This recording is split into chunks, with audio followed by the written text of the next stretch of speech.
A ver, seguramente hemos escuchado esta historia. Es una de las más famosas en el mundo de la conservación. La de cómo reintroducir apenas un puñado de lobos en Yellowstone, ¡pum!, transformó por completo el ecosistema. Se dice que hasta cambió el curso de los ríos. Es una narrativa súper poderosa, muy cautivadora, la verdad. Pero, ¿será esa toda la historia? Vamos a meternos de lleno a la ciencia para descubrir la dinámica real, que es mucho, mucho más fascinante de lo que parece. Y es que la evidencia visual, vaya que es innegable. Miren esto. Aquí vemos el arroyo Blacktail Deer en 2005, bastante seco, se ve árido. Y luego en 2021, lleno de vida, con sauces frondosos por todos lados. Este es justo el cambio dramático que le dio vida a la leyenda. Pero, ¿cómo pasó exactamente? ¿Cuál fue el mecanismo? Bueno, para entenderlo, primero hay que repasar la versión que casi todos conocemos, la historia popular. Este es, digamos, el punto de partida de nuestro análisis. El concepto científico clave aquí es el de cascada trófica. Pensemos en ello como un efecto dominó, pero en la ecología. Cuando se reintroduce un depredador tope, como el lobo, claro que afecta a su presa directa, los alces, pero ese impacto no se queda ahí. Se va para abajo, como una cascada, afectando a las plantas que los alces se comen y de ahí, pues a todo el ecosistema. Ojo, que esto no fue algo que pasó de la noche a la mañana. Los lobos estuvieron fuera de Yellowstone por más de 70 años. Y en todo ese tiempo, claro, las poblaciones de alces crecieron sin ningún control. Así que la reintroducción en 1995 fue en realidad un experimento ecológico a una escala gigantesca. Ahora sí, vámonos a los datos duros. Porque una cosa es ver fotos muy bonitas, pero los científicos necesitaban medir este efecto Yellowstone. ¿Qué tan fuerte fue en realidad esta cascada trófica? Medir la altura es un buen comienzo. Digo, ver que los sauces duplicaron su tamaño promedio, pues es impresionante. Pero para entender de verdad la recuperación de las plantas, los investigadores necesitaban algo más completo, el volumen de la corona. Esto es, básicamente, todo el espacio tridimensional que ocupa la planta, un indicador mucho mejor de su biomasa total. Y aquí es donde la historia se pone de verdad asombrosa.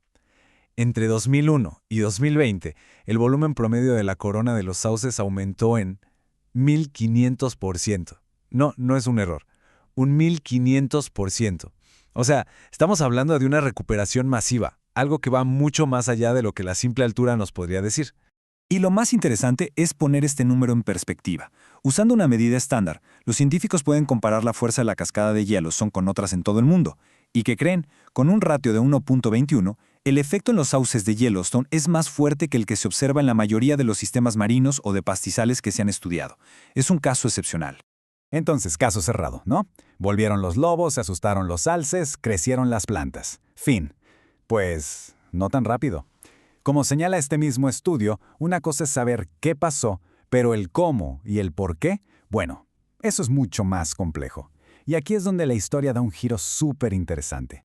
Ahora entramos a la parte que desafía esa narrativa tan simple. La idea de que los alces, por miedo, simplemente abandonaron las orillas de los ríos, pues no cuenta toda la película. La realidad es un juego mucho más dinámico. Para entender esto, necesitamos un concepto nuevo, el paisaje del miedo. Imaginen que es un mapa mental que cada alce tiene en su cabeza. Los lugares abiertos, cerca de los ríos, donde un lobo puede atacar fácil, son picos de alto riesgo. Y los bosques densos, pues son valles de seguridad. La suposición más simple era que este mapa no cambiaba, que las orillas de los ríos eran siempre peligrosas y punto. Pero, ¿y si no fuera así? ¿Qué tal si el riesgo cambiara con el tiempo? Y aquí es donde la investigación se pone buenísima. Al ponerle collares con GPS tanto a los lobos como a los alces, los científicos descubrieron una especie de juego del gato y el ratón que ocurre cada 24 horas. Resulta que los lobos no andan cazando todo el día, sin parar. Son animales crepusculares. Esto significa que su momento de mayor actividad es al amanecer y al atardecer. Pero hay momentos, como a mediodía o en plena noche, donde, por así decirlo, bajan la guardia. Y los alces, pues de tontos no tienen un pelo. Aprovechan esto a la perfección. No es que abandonen para siempre los mejores lugares para comer. Lo que hacen es colarse en estas áreas de alto riesgo justo cuando los lobos están inactivos, sobre todo en la oscuridad de la noche, para poder alimentarse. Y esta visualización lo muestra perfecto. El mapa de riesgo no es fijo, es dinámico.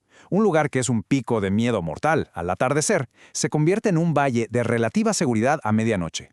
El paisaje del miedo, literalmente, cambia de forma a lo largo del día. A ver, entonces, ¿qué está pasando aquí? ¿Tenemos una cascada trófica súper fuerte o un juego de comportamiento muy sutil? La respuesta es Ambas. No son historias que se contradicen, son dos caras de la misma moneda, que operan en diferentes escalas de tiempo. El punto clave es este. A largo plazo, viendo el panorama de décadas, el resultado es una cascada trófica masiva y que se puede medir. Pero el mecanismo del día a día que la provoca no es un miedo constante, sino un juego de ajedrez conductual súper sofisticado que se juega hora por hora. En resumen, sí, la cascada es real y muy poderosa. Pero no ocurre porque los alces vivan con un miedo paralizante. Ocurre porque los alces son lo suficientemente listos como para aprovechar esas ventanas de seguridad. Ese pequeño respiro que los sauces obtienen cada día, acumulado a lo largo de 20 años, es lo que suma a ese increíble crecimiento del 1500%. Pero esperen, hay una última pieza en este rompecabezas. Restaurar un ecosistema no es tan fácil como apretar un botón para rebobinar una película.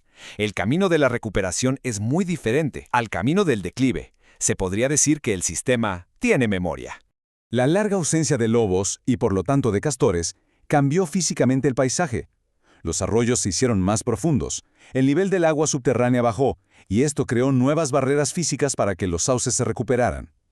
A este fenómeno se le llama histéresis ecológica, y significa que el camino de regreso no es simplemente el inverso del camino de ida. Lo que nos deja con una pregunta final para reflexionar. La historia de los lobos de Yellowstone no es una fábula simple sobre el equilibrio de la naturaleza, es una lección sobre la increíble capacidad de adaptación de los animales, sobre la complejidad de los sistemas y sobre la memoria que guardan los paisajes. Y nos obliga a preguntarnos, cuando intentamos reparar nuestros ecosistemas, ¿estamos realmente preparados para la intrincada y fascinante danza que viene después?